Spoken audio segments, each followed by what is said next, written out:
All right, welcome back, ladies and gentlemen. Before you start having a go at me with my no beard and the glasses on, let me just tell you something. There's a lot that's been talked about Joao Felix, so we're going to get into that. I've got this interesting combination in my mind: Joao Felix, Armando Broja. It could be quite fantastic. And there's, of course, the Chelsea players that have been knocked out from the World Cup. They're going to be returning back, and a look ahead to that Aston Villa game. So, lots to talk about before you can start talking about me. All right. Here we go, back again on the other side of the coin. All right, welcome back to the other side of the coin, ladies and gentlemen. Look, the glasses are on because the glare at times gets to my eyes and I get headaches. So now the glasses are on. So I'm going to be on all the time just today. But let me know how that look goes. Obviously, without the beard, it's pretty crazy. I'm not even going to lie. Sometimes I look at myself and I'm like, who is this person? Okay, ladies and gentlemen, first up, let's have a look at this. Atletico Madrid would prefer to sell Chelsea link Joao Felix to a Premier League club because they are the ones with the most financial muscle.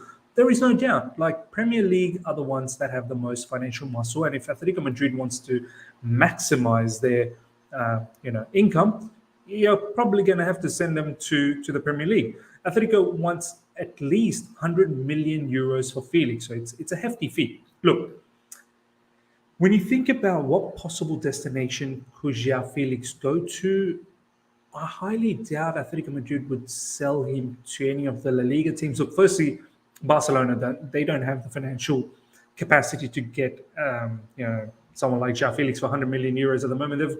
They've got their issues elsewhere.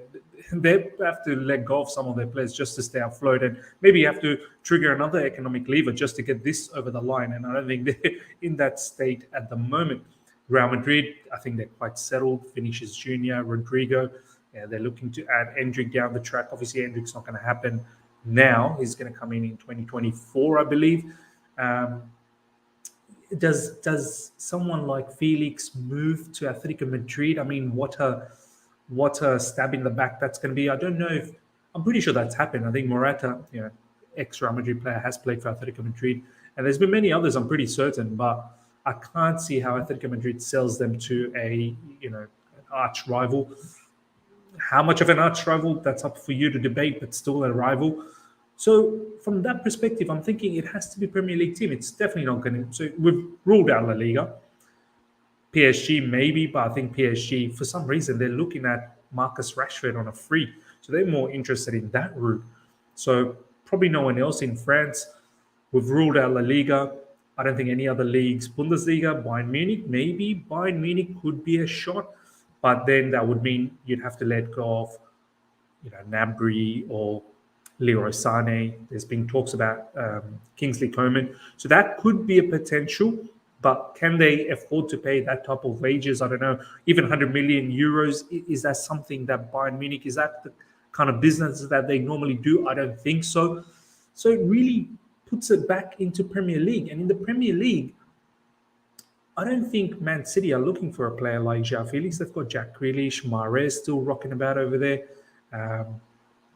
Foden can play in those areas. They've got Julian Alvarez, and I think they're quite stacked. Liverpool, I think their focus is now solely on Jude Bellingham, so I don't know if that's going to happen. Man United could be a shot. I'm not even going to lie. I think Man United could be a opportunity. Jadon Sancho, there's big question mark around him. What's going on? Would they, part ways with Jadon Sancho and maybe look at someone like Joao Felix? Besides that, I said recently maybe Newcastle. Newcastle, if they get a player like Joao Felix, I think they set themselves up massively for top four. So besides that, I can't really see anyone else. I don't think Spurs are in for it. Arsenal could be a talk about situation. 100 million euros though. Arsenal, they don't do business like that. In the Premier League, if I have to put it down, it's probably going to be Man United, Newcastle, or Chelsea. But I personally think if it's between those three, I don't know, man. I think we are probably in pole position. I don't understand why Joao Felix would think about those other two. Yeah, I get it. Newcastle, they look very strong. They could potentially finish in top four. But you know, you'd think Chelsea right now still has the better credibility and the kind of project that we're building. You'd think the future is looking a lot brighter with Chelsea. Man United under Eric Ten Hag, yes, they look good. I'm not going to lie. So that could be a top competition. But I think at the moment they're looking towards Cody Gakpo. They're going through the new ownership situation. Are the new, whenever they get new owners or whoever it is, are they willing to dish out 100 million euros? Right now, I don't think, their owners are keen to dish out that level of money. Glazers, I believe. So Chelsea, for me, are in the front line. So in regards to that, thinking for a second, if João Felix does come in, I know some of you guys have a bit of a iffy sort of take on João Felix, that you think that maybe he's someone like Havertz. I personally think he's technically a bit better than Havertz. Everything about Havertz, I think João Felix is a bit better. Can score goals, can assist. We saw the combination João Felix had with a mobile number 9 like Gonzalo Ramos. I'm just thinking, João Felix with Armando Broja, that could be something. And then you shift someone like Raheem Sterling on the right side, and I think Raheem can play really well on that right side. And then you can still have players just behind Armando Broja if you want to play those midfielders, your Mason Mounts and so on and so forth and whatnot, that Graham Potter's been doing anyway. Next season, you could potentially play Nkunku just behind Armando Broja. You can still play João Felix on the left. I think there could be a case to get someone like João Felix and build for the future with Armando Broja up front. I think someone like Aubameyang would also benefit with having a player like Felix. If Felix can drop the kind of game that he's been dropping, that he's been dropping for Portugal, especially the one against Switzerland, with a mobile number 9 up front, I think it's something to really, really, sink our teeth into. So let me know what your thoughts are, man. I think this could be an exciting situation. 100 million, I know it's quite hefty, and generally these type of purchases don't generally work for us. But there's a good relationship with George Mendes, with Tom Bowley, so there could be something happening. However, for that to happen, something else needs to happen. A multitude of transfer suitors, including Arsenal, Chelsea, and Manchester United, have been put on red alert over João Felix. Atletico Madrid have placed an 86 million, 100 million price tag on the 23-year-old forward. So he's young as well. As you can see, these are the clubs that I've named out as well from the Premier League, and this is what's happening in the Twitter sphere from Nizar Kinsella. But this is the thing. Chelsea would need to move on attackers like Christian Pulisic and Hakim Ziyech before moving for a player like João Felix. And as we've said in recent times in our live streams on this channel, that if Chelsea are not going to use Christian Pulisic and Hakim Ziyech, it's best to move them on. How much money we can yield of them, that's probably up in the air, because all the other clubs around the world, they know we want to get rid of Christian Pulisic and Hakim Ziyech, and they're trying to lowball us. They're absolutely trying to lowball us. So how much can you recoup of these two players?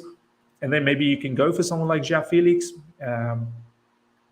It's been rumored that Hakim Ziyech is about 15 million euros, which is an absolute insult. I think it should be somewhere around 25 to 30 million euros, if anything, pounds, to be honest. Christian Pulisic should be at least 35 to 40 million, in my opinion. There's good value. He's had a nice World Cup for USA, and that US fan base, like all of that matters. So someone like Christian Pulisic should still fetch a bit of money. So when you combine both of those, maybe someone like João Felix isn't a bad idea to purchase. AC Milan are interested in the loan deal for Hakim Ziyech in January. That includes the option for a permanent transfer from Nizar Kinsella. So yeah, ladies and gentlemen, let me know your thoughts. Replacing Christian Pulisic, Hakim Ziyech, get someone like João Felix, combination with him and Armando Broja does really, really excite me a little bit. So once again, in the comment section, let me know how you feel about that. Now, a little bit about the World Cup Chelsea players that have been eliminated. They are reported. They're reported to be back next week. I want to talk a little bit about this, but first, let's have a look at what Graham Potter had to say about these. Graham Potter on eliminated World Cup players. The report back when we return, it's important after the disappointment of being knocked out that there's a time to psychologically get their heads straight and have a bit of time with their family and friends. Further goes on to say then they can come back refreshed. We've given the players some time to have a break and to be ready for a tough, long second part of the season. They'll be returning next week, and we're looking forward to seeing everybody. So obviously they're not going to be joining in Abu Dhabi for the training. It's a shame because someone like Xhaka from Arsenal, he's apparently joining the Arsenal team in Dubai or in Abu Dhabi right away. Like, he was determined. So I'm not really sure why some of these Chelsea players, why aren't you determined to just join back? Like, the World Cup's over. I get it. You want a bit of break, but break from what, man? Like, the season just started. Like, this is World Cup. Like, if the World Cup wasn't on, you'd be in club duties anyway. So anyway, look, regardless, they're going to be back next week. Players like Kai Havertz, Christian Pulisic, Azpilicueta, Mendy, Zakaria, Koulibaly. Look, quite a few players, especially the likes of Kai Havertz and Mendy and Koulibaly. I just hope, what level of confidence they're going to come back with, especially Kai Havertz, man. I'm really worried. He has to have a big, remainder of the season. If he doesn't, and if he keeps flopping the way he has been in recent times, I think this guy's time's over at Chelsea Football Club. With the likes of Nkunku, and I don't know whether João Felix happens or not, I think it really jeopardizes his position in the football team. So, look, have your break, get refreshed, but come back. All of these players, and I need them buzzing. And I think Graham Potter really needs to look at players like Christian Pulisic and Hakim Ziyech. I get it. If there's an opportunity to sell them in January, and if you don't intend to use them, then fine, sell them. But players like Pulisic and Hakim Ziyech, they're going to be buzzing when they come back, especially Hakim Ziyech. You want to utilize that confidence, man. You really do. In my opinion, that's what I feel, because the mind game is very important. Like, players like Kai Havertz are going to come back with shattered confidence. Do you know what I mean? Even someone like Azpilicueta could come back with shattered confidence. But then again, he knew he wasn't going to get used for Spain that much. Mendy is another one, shattered confidence. Mendy has been horrendous in this World Cup. So he comes back, there's probably more reasons for Kepa to start, not just because Kepa is still number one under Graham Potter. So, ladies and gentlemen, let me know how you feel about these World Cup players coming back, the ones that got knocked out. Who to use, who not to use? Do we use some of the players that are confident? What about the ones that are not confident? They have to switch their mindset immediately. Now, a quick look at the friendly that's coming up against Aston Villa in Abu Dhabi. This is what Graham Potter had to say. I think it's good to finish the week with a game, something to focus the week with. Good for the players, good for the young players to experience the build up to the game. Further goes on to say it's a training game, essentially. It's a game that we're looking to build our fitness, understand more about the players and team, and obviously a Premier League team over here. So it makes sense to play as high on a level as we can, up a level as we can. Look, I want to take this game seriously. I get it. It is predominantly going to be used for fitness purpose and whatnot. And understandable. I mean, it shouldn't be taken in a sense where, you got to go out there and win. But it's all about, as I said, it's all about mindset. It's all about getting into that habit of winning. But more importantly, it's that taking matters seriously, train hard, work on the stuff that Graham Potter's been saying. It allows these players to come in and work tactically and whatnot, physically as well, look sharper. Once the season kicks off, I think Bournemouth is the first match, December 27th. I think Premier League kicks off. I need these guys to be ready. That Bournemouth match, I'm sorry, that has to be a win. We've lost 3 Premier League matches in a row. In between, there was a Carabao Cup loss to Man City where we got knocked out. So that 4 matches in a row we've lost. It all starts from now, man. Let's start getting into that winning mentality against Aston Villa. Take this seriously. Train hard. Work hard. Physically get better. Get fitter. And then for the Bournemouth match, get ready to win that match. And then it all starts. It's as I said, it's a domino effect, man. Like, winning is a habit. And once you start doing that, you can get into good habits. So let me know, ladies and gentlemen, what's your sort of feelings towards that Aston Villa game? What are your expectations towards that Aston Villa game? Everything we've talked about, João Felix, Armando Broja, do you like that combination? And the players that have been knocked out from the World Cup coming back, what's your thoughts about their mindset? Who would you use and why not? Smash the like button if you've enjoyed this. If you're here for the first time, subscribe and comment below. I really want to see what you guys have to say about all of this. Till next time, see ya.